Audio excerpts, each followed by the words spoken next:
दोस्तों आज की इस वीडियो के अंदर मैं आपको बताऊंगा जीएसटी पोर्टल पे जो दो तरह की स्कीम्स जो होती है उसके बारे में। तो सबसे पहले मैं आपको बताऊंगा क्यूआरएमपी। तो क्यूआरएमपी जो होता है दोस्तों, ये होता है क्वार्टरली रिटर्न मंथली पेमेंट। तो इसका ये मतलब होता है कि कोई भी जो टैक्स पेयर होता है वो अपनी जो फाइलिंग है GSTR 1 और GSTR 3B जो वो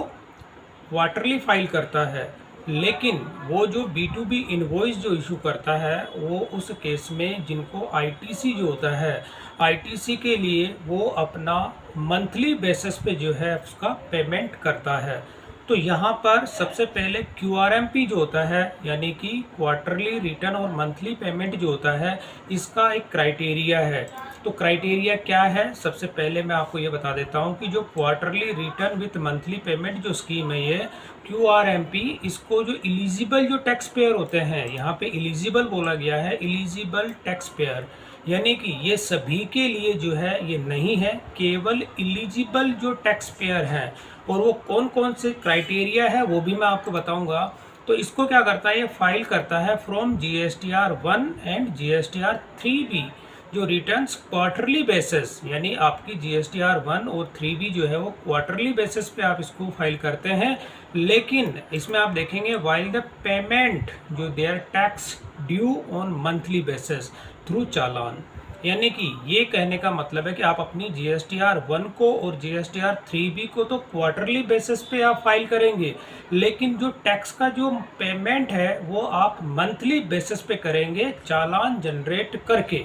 तो अब यहाँ पर क्या होता है, सबसे पहले वो कौन सा चालान आप जनरेट करेंगे, कैसे करेंगे वो भी मैं बताऊंगा। प्रैक्टिकल नहीं, थ्योरी में मैं आपको बताऊंगा। तो यहाँ पर क्वार्टरली रिटर्न जो फाइलिंग होती है, अब इसमें क्या होता है दोस्तों, ये जो स्कीम होती है क्यूआरएमपी जो स्कीम होती है, इसके तहत आप अपनी GSTR 3B जब फाइल करते हैं उसके अंदर आपकी समरी आती है। GSTR 1 की नॉर्मली बात है, अपन जितनी सेल होती है वो सारी सेल हम इसमें दिखाते हैं, जो कि क्वार्टरली बेसिस जो होता है इसमें, और मंथली जो इसमें होता है। तो ये इसमें मंथली के जो स्मॉल बिजनेस जो करते हैं, यानी कि मैं भी एक तरह का, मैं अपना जो छोटा मोटा मेरा भी अपना बिजनेस है, तो इस तरह के क्या होता है कि वो जो टैक्स पेयर्स हैं यानी कि उनके लिए ये स्कीम होती है जिसके लिए वो एलिजिबल होते हैं। तो यहाँ पर ये इसमें क्वार्टरली रिटर्न फाइलिंग के लिए होता है। और ये जो सेकंड नंबर का है कि भाई मंथली पेमेंट, मतलब क्यूआरएमपी का मतलब क्वार्टरली तो आप अपनी GSTR 1 और 3B फाइल करेंगे, लेकिन अब मंथली जो पेमेंट होता है ये जो क्या होता है कि इसके अंदर टैक्स पेयर क्या करता है, अपनी रिटर्न जो फाइल करता है उसको जो रिक्वायरमेंट होती है, यानी वो पेमेंट करता है मंथली बेसिस जो होता है, अपना सेल्फ असेसमेंट जो मेथड को यूज़ करता है। और इसके अंदर जो उसकी टर्नओवर होती है, यानी कि उसका जो सेल होता है उसके लिए ये मंथली बेसिस पे उनको पेमेंट करना होता है। तो पेमेंट वो करने के लिए कौन सी जो उसको जो मंथली बेसिस पे जो पेमेंट करते हैं वो चीज़ भी मैं आपको बताऊंगा। वो नीचे है यहाँ पे IFF जो उसको बोला जाता है, यानी इनवॉइस फर्निशिंग फैसिलिटीज़। तो इसके लिए सबसे पहले मैं बता देता हूँ क्यूआरएमपी जो होता है इसका जो इलिजिबिलिटी होती है या क्राइटेरिया क्या है। तो यहाँ पे आप देखेंगे इलिजिबिलिटी इसकी ये है कि टोटल आपका जो बिजनेस का जो एनुअल टर्नओवर है वो 5 करोड़ तक का होना चाहिए। होने का मतलब ये कि 5 करोड़ से अगर आपका ऊपर होता है तो आप इससे जो स्कीम होती है क्यूआरएमपी जो है इसका आप बेनिफिट नहीं ले सकते। तो इस केस में आप इसको ऑप्ट आउट मतलब ऑप्ट इन कर सकते हैं क्यूआरएमपी स्कीम को। अब इसमें जो टैक्स का जो पेमेंट होता है, अब यानी कि आप देखेंगे कि क्वार्टरली जब आप अपना GSTR 1 और 3B फाइल करते हैं तो उसके जो स्टार्टिंग के जो 2 महीने होते हैं, अब 2 महीने में जो आप पेमेंट करते हैं उस पेमेंट में क्या होता है कि आपका एक चालान जनरेट होता है, यानी फाइल के केस में। तो एवरी मंथ, मतलब आपने क्वार्टरली जो फाइल करते हैं, लास्ट के मंथ की बात मैं नहीं कर रहा, लेकिन स्टार्टिंग के जो फर्स्ट और सेकेंड मंथ होता है उस केस में आपका जो पेमेंट जो इसमें होता है एवरी मंथ, मतलब हर एक महीने फर्स्ट और सेकंड मंथ के अंदर जो एक चालान क्रिएट होता है, और वो चालान होता है उसको कहा जाता है PMT 06। यानी आप क्या करेंगे इस केस में अपने को जो क्वार्टरली जो इस स्कीम के तहत जितने भी टैक्स पेयर होते हैं, और ये केवल B2B इनवॉइस के लिए एप्लीकेबल होता है दोस्तों। यहाँ पर आप देखेंगे तो ये जो होता है PMT 06 जो फॉर्म होता है, यहाँ पर केवल आपका मंथली बेसिस पे, यानी कि कोई आपने B2B इनवॉइस जो है आपने इशू किया है और आपने इस स्कीम के तहत अगर आप आते हैं क्वार्टरली रिटर्न के अंदर, तो बिना GSTR 1 को फाइल किए आप किसी जो टैक्स पेयर होता है उसको आप अपना ITC जो होता है, आप अपनी जो GSTR उसके अंदर एक ऑप्शन आ जाता है, ऑप्शनल होता है ये, तो उसमें आप PMT 06 के तहत जो एंट्री आप करते हैं उस एंट्री में डायरेक्ट जो टैक्स पेयर होता है उसके पास उसका ITC उसको मिल जाता है और वो अपनी उसमें GSTR 2A और 2B जो होता है 2B के अंदर ये रिफ्लेक्ट कर जाता है। तो अब यहाँ पर ये चीज़ तो हो गई कि पेमेंट जो होता है PMT 06 के थ्रू होता है QRMP स्कीम के अंदर स्टार्टिंग के 2 महीने में। अब इसके बाद में इसी का एक हिस्सा होता है इनवॉइस फर्निशिंग फैसिलिटी, यानी कि जो टैक्स पेयर होते हैं जिन्होंने इस सर्विस को लिया हुआ है, यानी जिन्होंने ऑप्ट इन किया हुआ है इसके अंदर QRMP स्कीम के तहत, तो यहीं पर होता है IFF को जो क्या होता है कि फर्निशिंग, ये इनवॉइस फर्निशिंग फैसिलिटीज़ होती है, वो टैक्स पेयर के लिए होता है। ये ऑप्ट करता है QRMP स्कीम के तहत, वो डिक्लेयर करता है आउटवर्ड सप्लाई को जो स्टार्टिंग के 2 महीने में, यानी कि फर्स्ट 2 मंथ, जो इसमें क्या होता है स्टार्टिंग के फर्स्ट 2 मंथ के अंदर, जो क्योंकि क्वार्टरली जो होता है वो 3 महीने के अंदर जाके लास्ट में अपनी फाइलिंग करता है, लेकिन IFF जो होता है इनवॉइस फर्निशिंग फैसिलिटीज़ स्टार्टिंग के 2 महीने के अंदर जो आप एंट्री करते हैं उसको बोला जाता है IFF।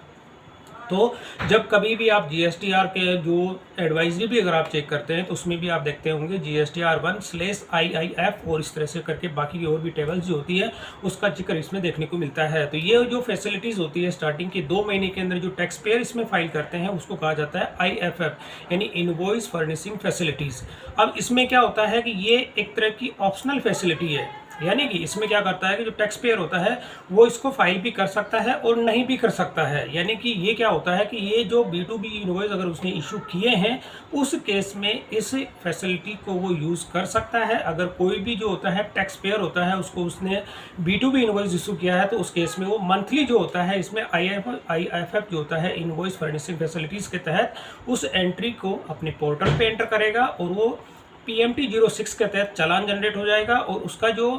ITC जो होता है, जिस किसी भी पार्टी को उसने ITC देना होता है वो एंट्री करेगा, तो उस केस में वो उनके उसमें GST पोर्टल पे रिफ्लेक्ट कर जाएगा 2B के अंदर। तो ये जो फैसिलिटी ऑप्शनल है, पहले बता रहा हूँ, इसको करना कोई कंपलसरी नहीं है, मैंडेटरी नहीं है, किसी भी तरह की कोई पेनल्टीज इसमें एप्लीकेबल नहीं है अगर आप नहीं करते हैं तो। मतलब यहाँ पर क्या होता है, और ये जो फैसिलिटीज़ होती है सिमिलर होता है GSTR 1 के।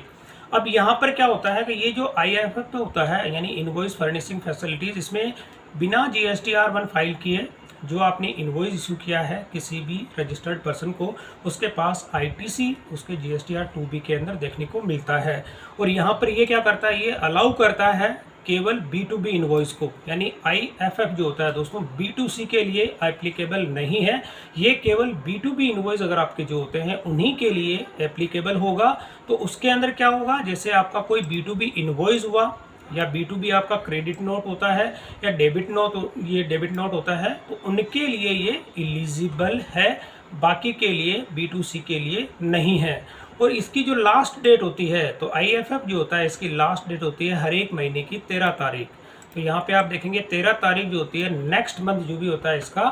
13 तारीख इसकी लास्ट डेट होती है। तो ये चीज़ होगी दोस्तों, मैंने आपको 2 चीज़ समझा दी। QRMP जो होती है क्वार्टरली रिटर्न और मंथली पेमेंट, और इसी के साथ IFF के थ्रू आप स्टार्टिंग के जो 2 मंथ्स होते हैं उसके तहत अपनी ये,